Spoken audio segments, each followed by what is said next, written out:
വരാം കേട്ടോ. ഇവിടെ ഇരിക്കണം കേട്ടോ. മോളെ അമ്മയുടെ കൈ കൊടുത്തതിന് ശേഷം ഞങ്ങൾ മൂന്നാം കുറ്റി വരെ ഒന്ന് പോയിട്ടുണ്ടായിരുന്നു കേട്ടോ. ഞാനും കുഞ്ഞിനും കൂടെ 1-2 സാധനങ്ങൾ നമുക്ക് വാങ്ങിക്കാനുണ്ടായിരുന്നു. അന്നേരം പോയ വഴിക്ക് ഞങ്ങൾ ബേക്കറി കയറി പിന്നെ ഒരു ഡയറി മിൽക്കൊക്കെ വാങ്ങിച്ചിട്ട് ഇങ്ങനെ വീട്ടിൽ വന്നു. അന്നേരത്തേക്ക് ഇവിടെ ആദ്യകൂട്ടം ഭയങ്കര കളി കേട്ടോ. ആ ഒരു ഗ്യാപ്പിൽ ഞാൻ അവനൊന്ന് എടുക്കാൻ വേണ്ടിയിട്ട് ശ്രമിച്ചുകൊണ്ടിരിക്കുകയാണ്. പക്ഷെ അവനൊരു കാരണവശാലും വരത്തില്ല കേട്ടോ. അങ്ങനെ എങ്ങനെയൊക്കെയോ സോപ്പിട്ട് അങ്ങോട്ട് കയ്യിലെടുത്തത് മാത്രമേ അറിഞ്ഞുള്ളൂ. അന്നേരം അവൻ കരച്ചിൽ തുടങ്ങി കേട്ടോ.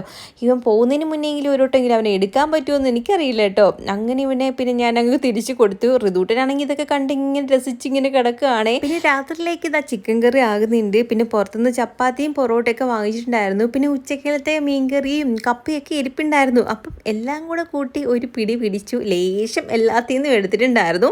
അങ്ങനെ ഫുഡൊക്കെ കഴിച്ചിട്ട് വന്നപ്പോഴത്തേക്ക് ഭയങ്കര മഴയായിട്ട് തകർത്ത് പെയ്യാണ്. ഞങ്ങൾ അവിടുന്ന് വീട്ടിൽ നിന്ന് വരുന്ന ആ സമയം തൊട്ടേ ഇവിടെ മഴയാണ് കേട്ടോ. പിന്നെ ആദ്യക്കുട്ടീനെ വാങ്ങിച്ച ഡ്രസ്സ് കൊടുത്തിട്ടുണ്ടായിരുന്നു. പിന്നെ ഡയറി മിൽക്ക് വാങ്ങിച്ചത് അനീതിക്ക് വേണ്ടിയിട്ടായിരുന്നു കേട്ടോ. അങ്ങനെ അതും കൊടുത്തു. അപ്പോൾ ഇത്രയൊക്കെയുള്ളൂ. ടാറ്റാ.